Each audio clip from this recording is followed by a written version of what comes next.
আল্লাহ বলে, বান্দা, আমার মতো দয়ালু মনিব থেকে কেড়ে তোরে আলাদা করে দিল। মা গাররাকা, আরে বান্দা, আমার থেকে কেন আলাদা হলি? আমি কি অপরাধ করেছি? সারাদিন আসমানে আলো দিয়ে আমি অন্যায় করছি? আজ আবার রাতের বেলা ঘুমের পরিবেশের জন্য অন্ধকার করে দিয়ে আমি অপরাধ করছি?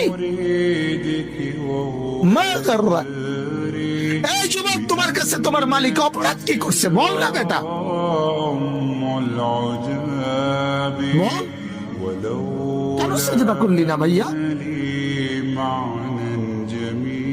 আল্লাহ তোমার কাছে কি অন্যায়টা করছে? কি অন্যায় কি না দিছে মালিক? মা গাররাকা বিরাব্বিকাল কারীম, এটা আল্লাহর ডাক। আল্লাহ বলেন, বান্দা, কে রে তোরে আমার থেকে আলাদা করলো?